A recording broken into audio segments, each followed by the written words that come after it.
चलिए आपको सीधे मध्य प्रदेश की राजधानी भोपाल ले चलते हैं, जहां पर मध्य प्रदेश के यशस्वी मुख्यमंत्री डॉक्टर मोहन यादव इस वक्त संबोधित करते हुए और ऐसे इस आयोजन में युवा मोर्चा के इस पूरे आयोजन को संचालित करने के लिए राष्ट्रीय नेतृत्व भी यहाँ है, प्रदेश का नेतृत्व भी है। और मुझे इस बात की प्रसन्नता है, हमारे माननीय सांसद और यशस्वी अध्यक्ष जी ने विस्तार से सारी बात कर दी। माननीय विष्णुदत्त शर्मा जी, जिनका मैं स्वागत करता हूं, अभिनंदन करता हूं। इसी मंच पर मौजूद युवा मोर्चा के राष्ट्रीय महामंत्री, पूर्व यूनिवर्सिटी प्रेसिडेंट दिल्ली माननीय चहल जी का भी अभिनंदन, रोहित चहल जी। हमारे युवा मोर्चा के प्रदेश अध्यक्ष, युवा नेता, आंखों में वैभव के सपने, जोरदार अभिनंदन वैभव भाई को। बैठिए। हमारी महापौर जी श्रीमती मालती राय जी, सभापति किशन सूर्यवंशी जी, जिला अध्यक्ष रविंद्र यति जी, इस सभागार में मौजूद माननीय अध्यक्ष जी, नेता प्रतिपक्ष जी, सभापति, क्या मुख्यमंत्री बनाया, प्रधानमंत्री बनाया? अच्छा, प्रधानमंत्री जी। और इस अवसर पर आप सभी यूथ पार्लियामेंट के माननीय सभी, ये आज के इस पार्लियामेंट के, यूथ पार्लियामेंट के माननीय सांसदगण, है ना, ऐसे ही बोलेंगे ना, मंत्रिमंडल भी बना, मैंने सुना बना है। देखो, ये है आनंद हमारे बीच, ये होना चाहिए। लोकतंत्र में हमारा इन्वॉल्वमेंट कराने के लिए इस रोचकता के भरोसे से अपने में से जब हमको मौका मिल जाए तो हम क्या करेंगे, ये अपने अरमान सबके दिल में रहते हैं। तो अरमानों का मूर्त रूप लेने के लिए आज आप सब लालायित। मैं दो चार लोगों से प्रश्न पूछना चाहूंगा, तो आप में से अपन संवाद करते बात कर लें। अध्यक्ष जी, यहाँ तो आपकी अनुमति लगेगी या बाकी की तो लगेगी नहीं। सभापति जी ने अनुमति दे दी भाई, है बड़े उदार हैं, बहुत अच्छे।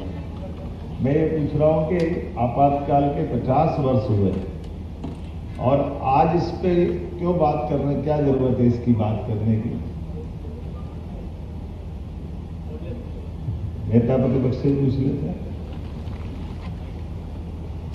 मेरा ये मानना है, सबसे पहले आपको अभिवादन माननीय मुख्यमंत्री जी। मेरा ये मानना है, एक मिनट में थोड़ा संशोधन कर दो, या अध्यक्ष को संबोधित करके बात कर लो ना। ये सेक्रेटरी महोदय हैं, अध्यक्ष जी अभिनंदन।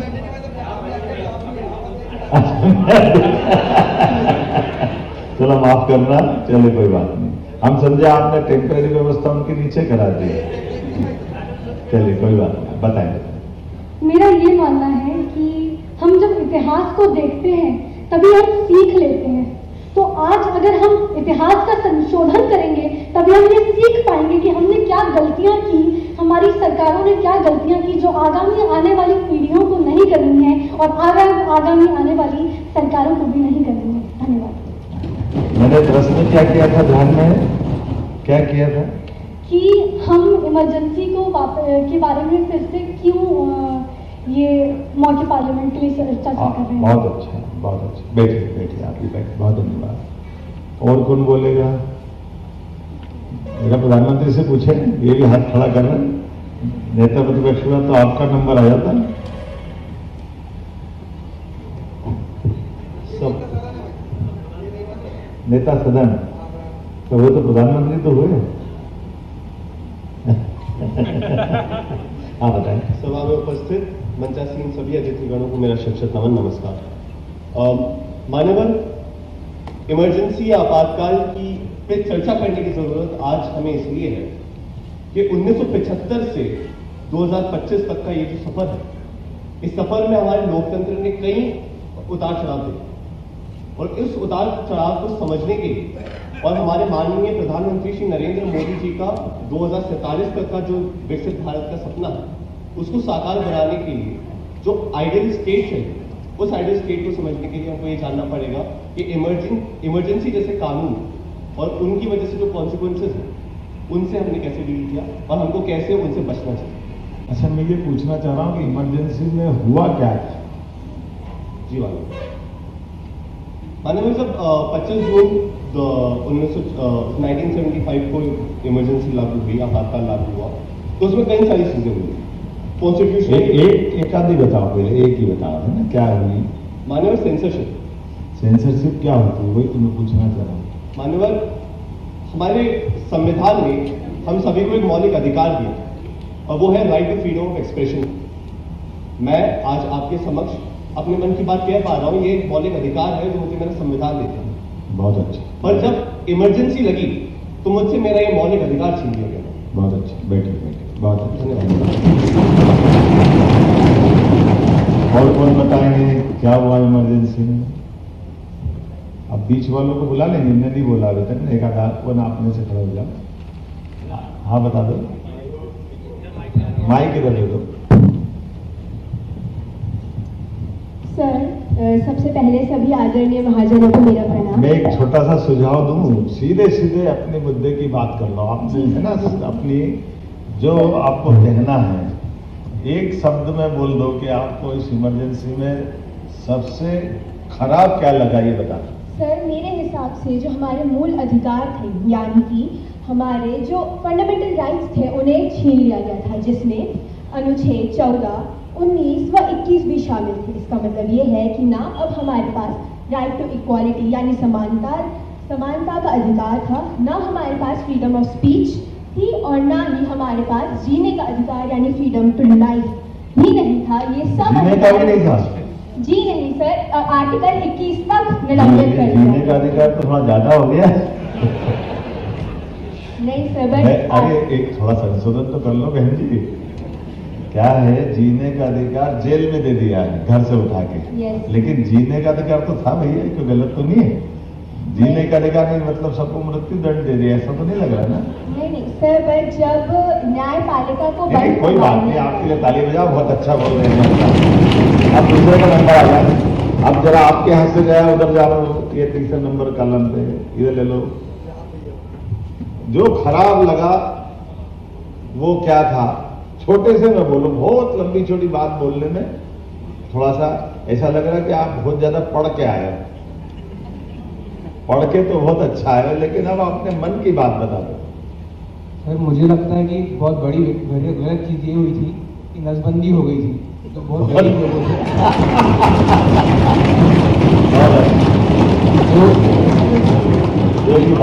लोगों की मर्जी के खिलाफ लोगों की नसबंदी करा दी गई, और उसके बाद चलिए आपने बहुत अच्छा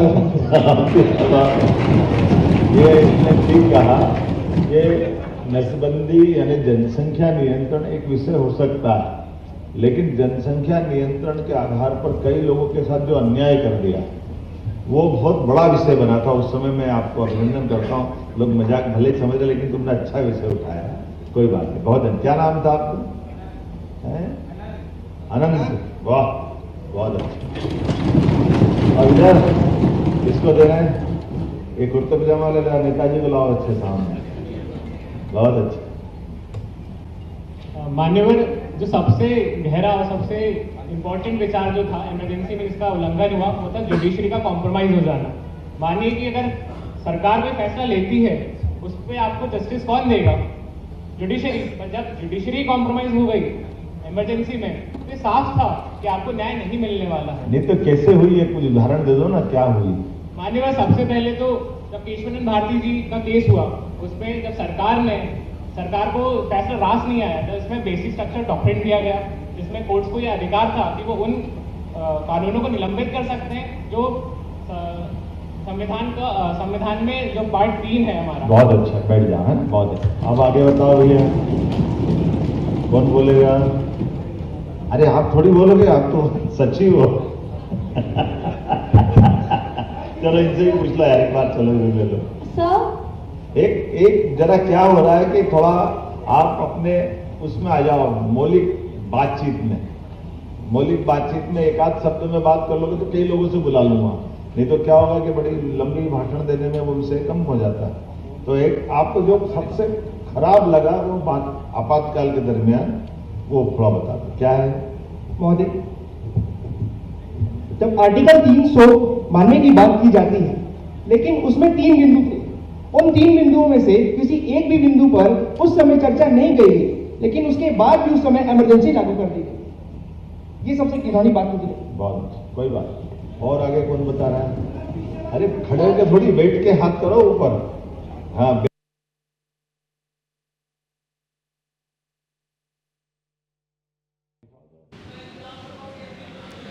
तो तस्वीरें इस वक्त आपके टेलीविज़न सेट पर IBC 24 आपको दिखा रहा है, जहां पर मुख्यमंत्री डॉक्टर मोहन यादव भोपाल पहुंचे हुए थे। भोपाल में यहां पे युवा संसद कार्यक्रम का आयोजन, नगर निगम के सभागार में ये कार्यक्रम का आयोजन किया जा रहा था। देखिए, बीजेपी युवा मोर्चा के द्वारा युवाओं को भारतीय संसद के तमाम कार्य प्रणाली को समझाने, परिचित कराने के लिए इस संसद का आयोजन। पर इंदिरा गांधी ने बिना कैबिनेट की बैठक के डायरेक्ट निर्णय लिया और राष्ट्रपति जी के माध्यम से उसको पारित करवा। वाह, क्या नाम आपका? सर समीर सेन। समीर सेन जी। क्या करते हो आप? मैं युवा मोर्चा में नगर महामंत्री पद से हूँ। और पढ़ते लिखते हो कि नहीं? हाँ सर, पढ़ता लिखता हूँ।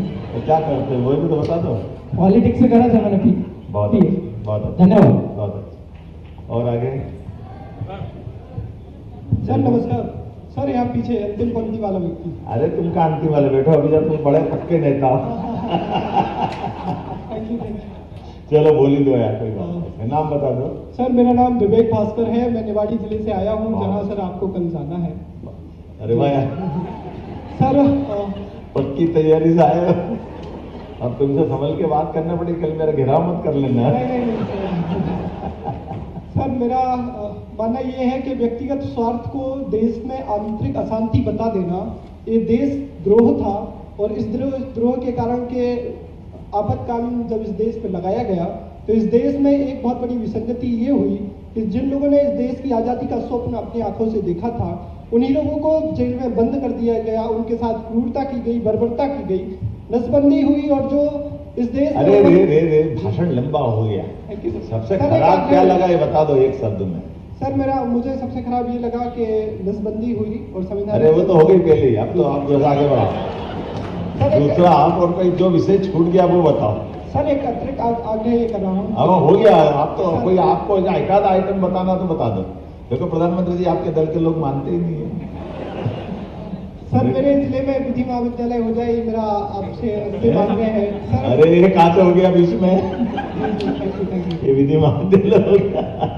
बहुत धन्यवाद, जरूर करेंगे, है ना, चिंता मत करो। हाँ मंत्री जी प्रणाम। आप सभी को नमन करता हूँ। मुझे जो सबसे खराब चीज उसमें लगी, उसको मैं सिर्फ 4 अपनी कविता की पंक्तियों से बताऊंगा। तुम कवि हो क्या? नहीं, मैं सिर्फ 4 लाइन बताऊंगा। हमने तो सांसद ढूंढा था। कि धीमी धीमी चाल ये भूचाल हो गई थी, धीमी धीमी चाल ये भूचाल हो गई थी, हाथ की कलम कहीं उदार हो गई थी, ये तिरंगा किसी का रुमाल हो गया था, और व्यवस्था कहीं गुलाम हो गई थी। इसलिए चले थे इंकलाब के लिए और हम जले थे आफताब के लिए। अब ये मेरे को ये समझा दो कि आपने इसमें एक बात क्या बोली? एक बात ये हुई सर के पूरी तरह से कविता में घूम गया लंबा चौड़ा। पूरी तरह से जो व्यवस्था है वो पूरी ठप हो गई थी, कई लोगों को जेल में डाल दिया गया, पत्रकारों के अधिकार छीन लिए गए। अब मैं कवि नहीं हूँ ना, मेरे पल्ले में पड़ी थी, इसलिए मैंने पूछा। चलो इधर वो कौन उठाएगा हाथ? एक कोई मासूम चेहरा कौन दिख रहा है? ये भैया बुलाओ, ये भैया बीच वाले को। हाँ ये देखो, ये बहुत अच्छा। नमस्कार, प्रणाम मुख्यमंत्री महोदय। सर उस टाइम में मुझे जो सबसे गलत लगता है कि जो छात्र नेता जिन्होंने सर की उनका विरोध किया था उस समय की सरकार का। अरे सरकार का विरोध क्यों करा? सरकार ने क्या करा पहले ये बताओ ना। सर उन्होंने उन्हें जो इमरजेंसी रूल अप्लाई किया था। इमरजेंसी रूल क्या अपना है?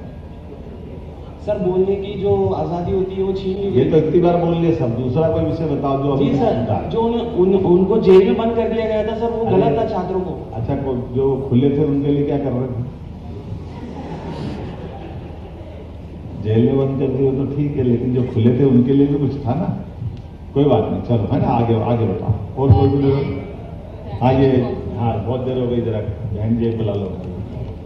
सर सबसे पहले आज हमारे देश में विपक्ष के कई नेता बोलते हैं कि देश में तानाशाही आ गई है, लोकतंत्र खतरे में है, संविधान खतरे में है, वो ये भूल जाते हैं कि आपातकाल के टाइम पर न जाने कितने बड़े विपक्ष के नेता को अकारण गिरफ्तार कर दिया जाता, चाहे वो अटल बिहारी वाजपेयी हो और चाहे वो लाल कृष्ण आडवाणी। बहुत अच्छा, बहुत अच्छा। क्या नाम बहन जी आपका? कृति राजपूत। हैं? आकृति राजपूत। आकृति राजपूत, बहुत अच्छा, बहुत अच्छा। Thank you, अब कौन बताएगा? चलिए, टोपी वाले को दे दो, हिमाचली टोपी बढ़िया दे उनको भाई। मेरा नाम स्नेहिल है और मैं एलन सिटी कॉलेज का छात्र हूँ।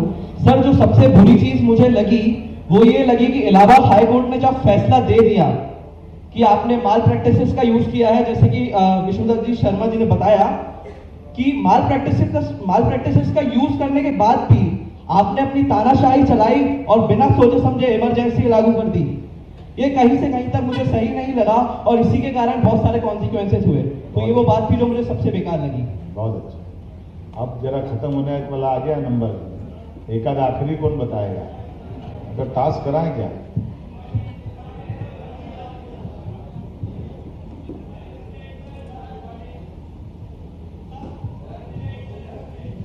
तुम होशियार हो, माइक पहले हाथ में ले ले रहे हो, हाथ ऊंचा कर रहे हो। चलो कोई बात नहीं। धन्यवाद सर।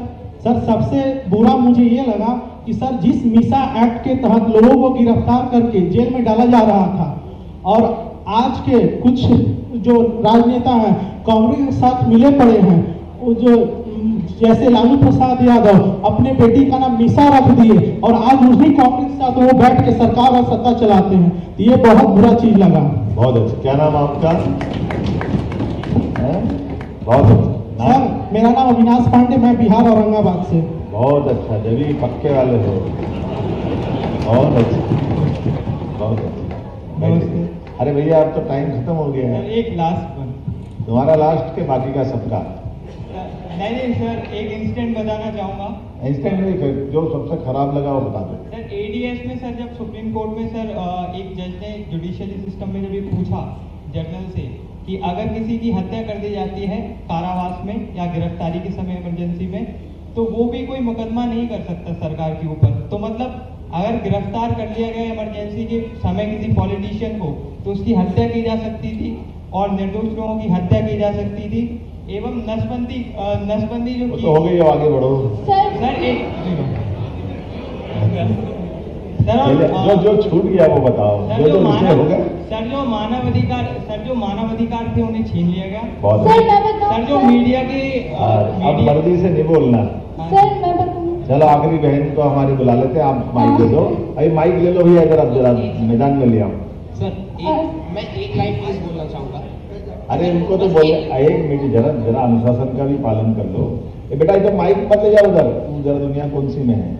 आप वो आखिरी उस बहन को बुलवा लो, बताओ बेटा, बोलो। सर, दिल्ली में अरे तुम इधर जाओ ना, जरा तुमको कह रहा है, यहाँ जाओ इनके पास। हाँ बस, बढ़िया बढ़िया, बताओ।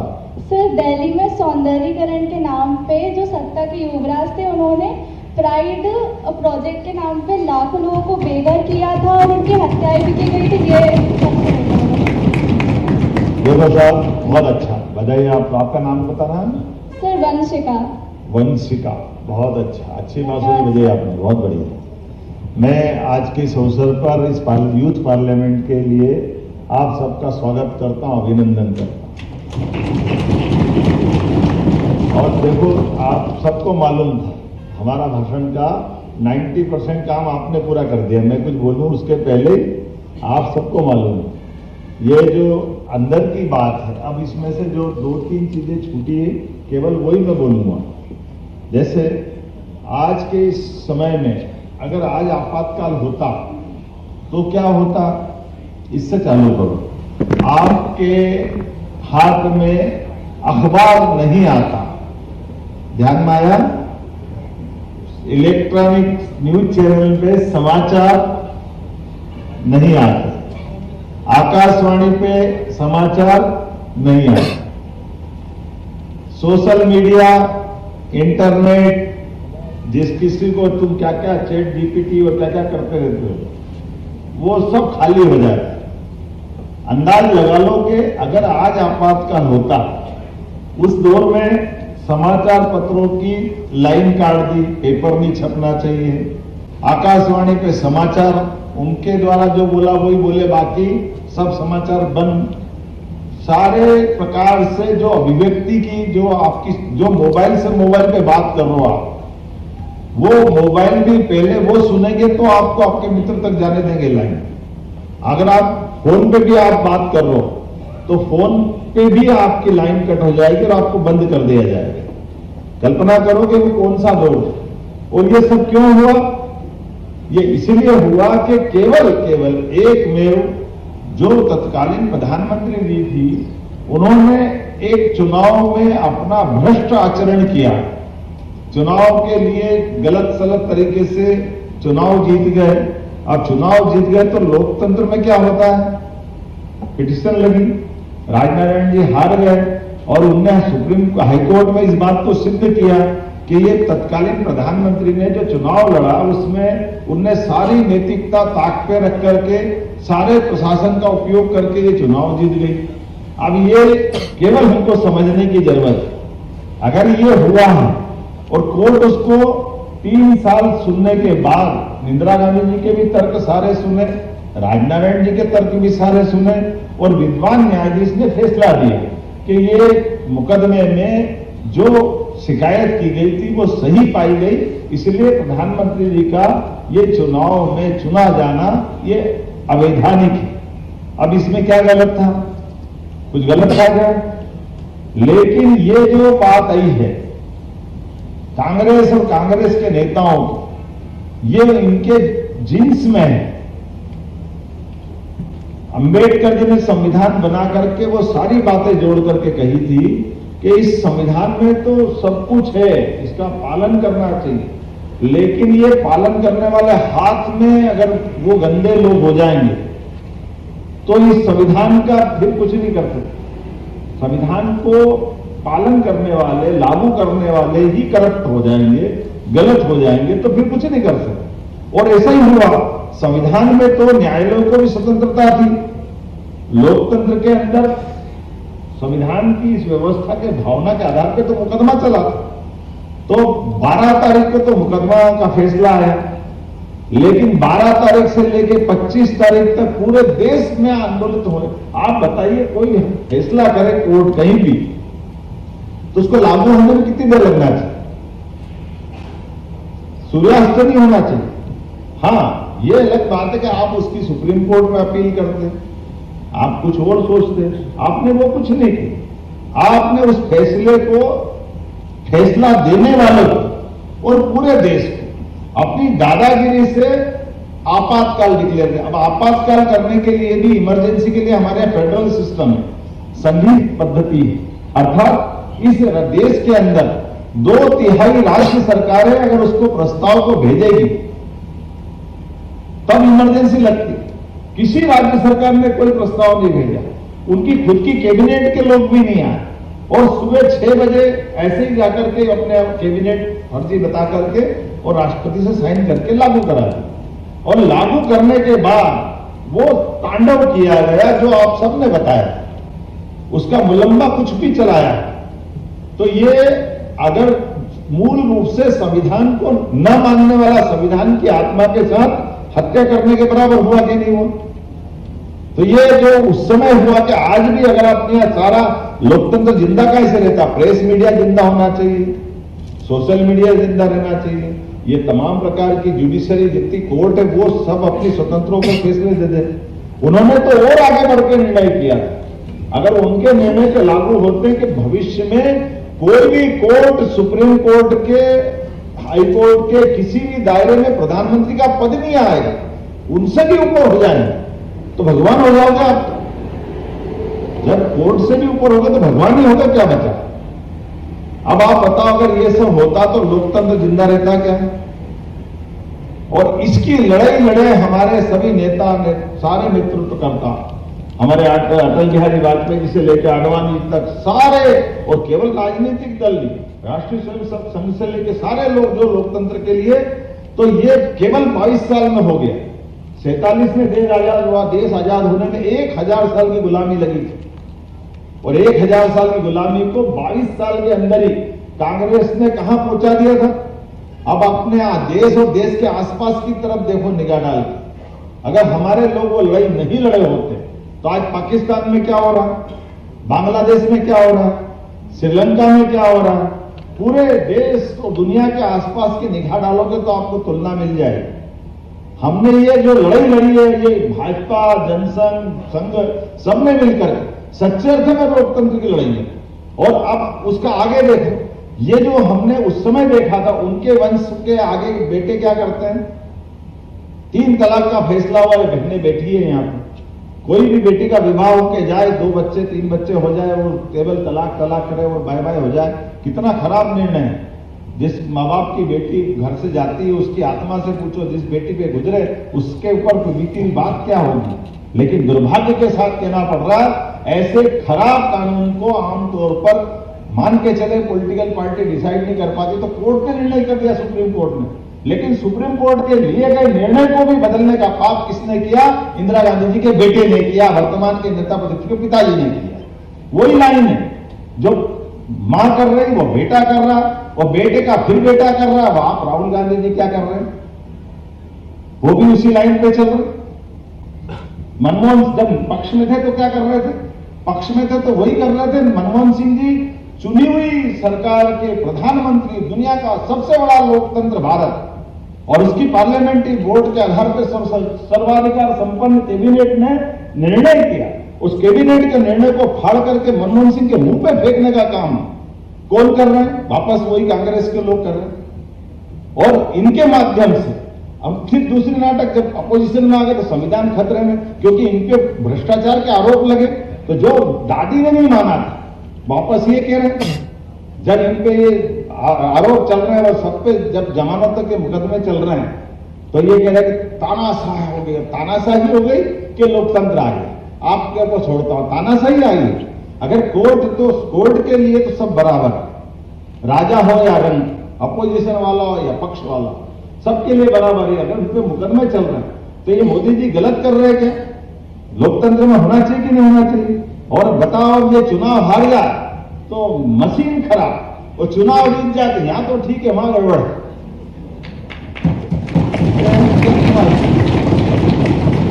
हमारे मन की हो जाए तो चलेगा, और मन के खिलाफ हो जाए तो ये नहीं चलेगा। तो मैं आज आपके बीच में ये इसलिए बात कर रहा हूं कि लोकतंत्र की हमारे इस देश के अंदर जड़ें हजारों साल से, और हजारों साल में मैं आपको 2-3 नाम बताऊंगा केवल। श्री कृष्ण भगवान ने अगर द्वारका में अपना राज्य का आखिरी समय रहा तो उन्होंने अपने बच्चों को राजा नहीं बनाया। आप इतिहास उठा के देख लेना। विक्रमादित्य ने अपना शासन चलाया, सुशासन चलाया, उनने अपने बच्चों को नहीं बनाया, क्योंकि लोकतंत्र की जड़ें हमारे यहाँ देश में समर्थ है, सक्षम है। इसीलिए हमारे बीच में अटल जी भी सरकार चला के गए तो लोकतंत्र सुरक्षित है। मोदी जी भी आज बता रहे हैं, जो कह रहे हैं कि एक परिवार से क्यों आना चाहिए, किसी भी परिवार का आना चाहिए। इसलिए गाय वाला यहाँ और देश में चाय वाला प्रधानमंत्री मुख्यमंत्री बन गया, ये लोकतंत्र की रिजल्ट है।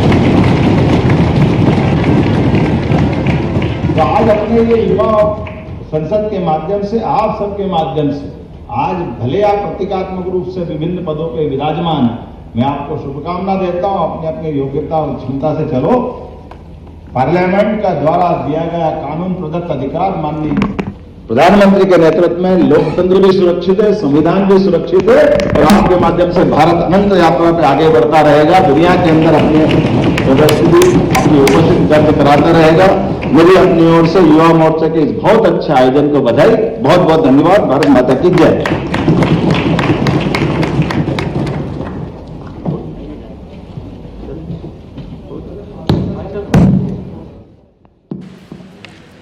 तो सीएम डॉक्टर मोहन यादव ने, आपने देखा कि युवा संसद कार्यक्रम को संबोधित किया। इस दौरान उन्होंने संसद की कार्यप्रणाली के बारे में लोगों को अवगत कराया। युवा यहां पर दूर दूर से पहुंचे हुए हैं, जिन्हें संसद की कार्यवाही के बारे में बताया गया। सीएम डॉक्टर मोहन यादव ने कार्यक्रम को संबोधित किया, साथ ही युवाओं से उन्होंने बातचीत भी की।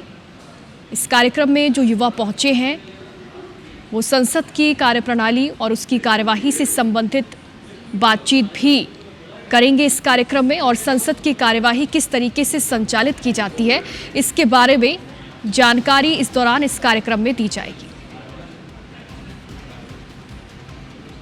भोपाल में सीएम डॉक्टर मोहन यादव इस कार्यक्रम में शामिल हुए हैं। युवा संसद कार्यक्रम का नाम है, जहां पर युवाओं को संसद की कार्यवाही के बारे में जानकारी यहां पर दी जा रही है। इस दौरान इसी विषय पर विचार विमर्श भी किया जाएगा।